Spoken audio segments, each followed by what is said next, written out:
क्या बाबा रामदेव का मानसिक संतुलन खराब है? क्या बाबा रामदेव के ऊपर अब योग भी कोई काम नहीं कर रहा है? क्या बाबा रामदेव की तबीयत इतनी खराब हो गई है कि अब वो बहकी बहकी बातें करने लगे हैं और इस लेवल की बातें करने लगे हैं कि बाकायदा वीडियो उनका जारी होता है और उस वीडियो के भीतर बाबा रामदेव अपने एक प्रोडक्ट को बेचने के लिए लोग उस प्रोडक्ट को खरीदें उसमें जिहाद घुसेड़ देते हैं। इस लेवल की बात कर रहे हैं कि आप खुद कहेंगे कि बाबा रामदेव का मानसिक संतुलन खराब हो गया क्या? कैसी बात कर रहे हैं ये योग गुरु बाबा रामदेव? किस तरह की बहकी बहकी बातें कर रहे हैं? नमस्कार, मैं हूं गिरिराज शर्मा और आप देख रहे हैं सरल टॉक। दोस्तों, पतंजलि के योग गुरु बाबा रामदेव, जिनकी पहचान योग को लेकर के हुआ करती थी, अब वर्तमान दौर इतना खराब हो चुका है कि अब उनकी पहचान एक नफरत गुरु के तौर पर होने जा रही है, क्योंकि वो इस तरह की नफरत की बातें कर रहे हैं और ये बातें बाकायदा वीडियो में अपने प्रोडक्ट को बेचने के लिए कर रहे हैं। जी हां दोस्तों, योग गुरु बाबा रामदेव पतंजलि का एक शरबत आ गया है, उस शरबत को बेचने के लिए इस तरह की बात कर रहे हैं कि जिसे आप सुनेंगे तो आप बाबा का सम्मान बिल्कुल नहीं कर पाएंगे, आप योग गुरु बाबा रामदेव पर बिल्कुल भी गर्व नहीं कर पाएंगे। आप पहले अगर गर्व करते थे तो आपको शर्मिंदगी हो सकती है कि हम एक कैसे बाबा की पूजा कर रहे हैं, कैसे बाबा की बातों को सुनते हैं, कैसे बाबा को हम मानते हैं। योग सिखाते हैं, अच्छी बात है, लेकिन योग तो बुद्धि को शुद्ध करता है, पवित्र करता है, धर्म से जोड़ता है योग, अध्यात्म से जोड़ता है योग। लेकिन बाबा रामदेव को योग क्यों नहीं जोड़ पा रहा? बाबा रामदेव के भीतर इतनी नफरत कैसे आ रही है?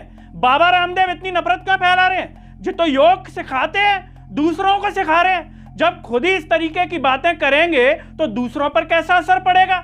बाबा रामदेव एक वीडियो में क्या कह रहे हैं दोस्तों, वो आपको बता देता हूं। बाबा रामदेव कहते हैं कि एक कंपनी है जो शरबत बेचती है और उससे कमाए पैसे का इस्तेमाल मस्जिद और मदरसे बनाने में करती है। ये बाबा रामदेव कह रहे हैं और आगे सुनिए, ये उनका धर्म है। उस कंपनी का शरबत पीने से मस्जिद और मदरसे बनाने में मदद मिलती है, जबकि पतंजलि का शरबत पीने से गुरुकुल, आचार्य कुलम और पतंजलि विश्वविद्यालय और भारतीय शिक्षा बोर्ड को मदद मिलेगी।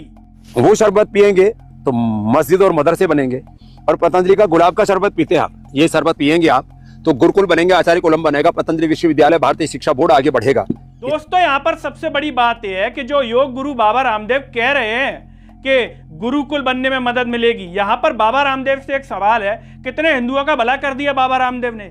कितने गरीब हिंदुओं के बच्चों को पढ़ा दिया बाबा रामदेव ने? क्या देश में सुधार कर दिया बाबा रामदेव ने? योग की दिशा में आगे बढ़ाया है, उनका एक कदम अच्छा है, लेकिन क्या हिंदू परिवारों की आर्थिक स्थिति में बदलाव कर दिया बाबा रामदेव ने?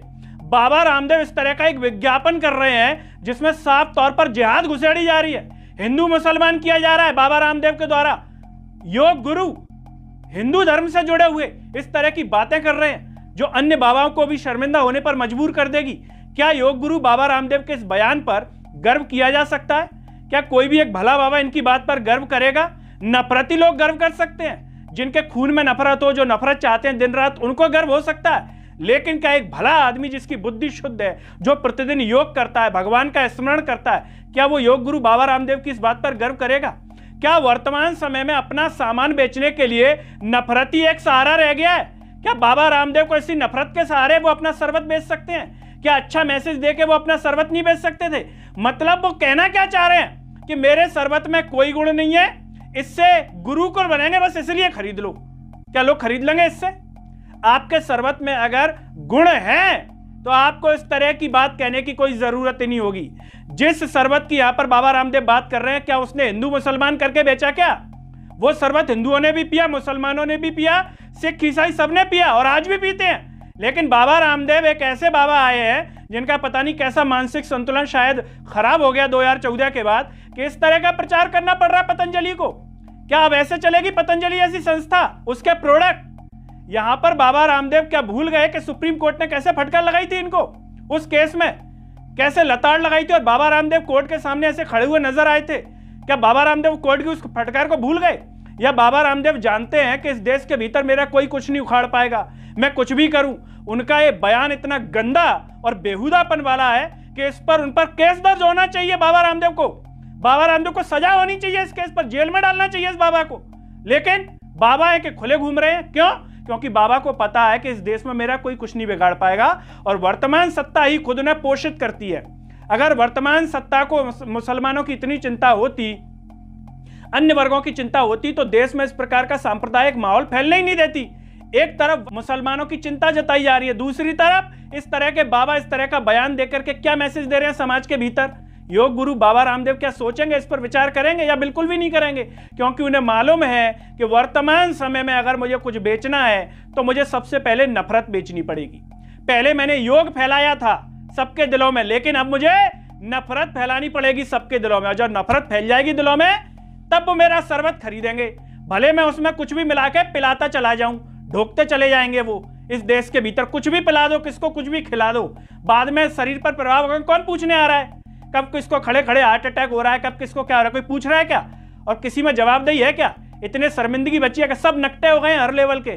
तो मालूम है कि वर्तमान दौर नकटपने का है, इसीलिए मालूम है कि हम नकटपन कितना भी फैला, हमें कोई दिक्कत नहीं है, कोई सुनने वाला नहीं है, कोई बोलने वाला नहीं है। इसीलिए हमें जो बोलना है वो करने दीजिए। दोस्तों, बाबा रामदेव के इस बयान पर आप क्या सोचते हैं? क्या इस पर गर्व करना चाहिए या इस पर बाबा को शर्म आनी चाहिए? और क्या इस तरह की बातें करके बाबा रामदेव अपना प्रोडक्ट मार्केट में बेच सकते हैं? या फिर लोग समझदार हैं, वो जानते हैं कि बाबा नफरत फैला रहा है, बाबा कोई भली चीज यहां पर नहीं बोल रहा है और वो इस प्रोडक्ट को नहीं खरीदेंगे। अगर गुण होगा तो अपने आप खरीद लेंगे और बताने की जरूरत नहीं है कि बाबा का शहद कितना चमत्कारी है। जरा रख दीजिएगा फ्रिज में और देखिएगा 4 महीने बाद बाबा का शहद में क्या टपक रहा है और बाबा को दिखा दीजिएगा कि बाबा क्या बेच रहे हो, शहद या कुछ और। दोस्तों, आप जो भी सोचते हो कमेंट बॉक्स में अपनी राय जरूर दीजिएगा। इस वीडियो को हर जगह शेयर कीजिएगा, चैनल को सब्सक्राइब कीजिएगा। साथ ही साथ सरल टॉक के Facebook, Twitter, Telegram, Instagram page को दोस्तों आप जरूर फॉलो कीजिए। अंत में सभी से एक अपील है, जब यूट्यूब पर आप ये वीडियो देख रहे होंगे तो नीचे जॉइन और थैंक्स का बटन होगा, उसके द्वारा आप हमें जरूर सपोर्ट कीजिए जिससे हम और बेहतर कार्य कर सकें। नमस्कार।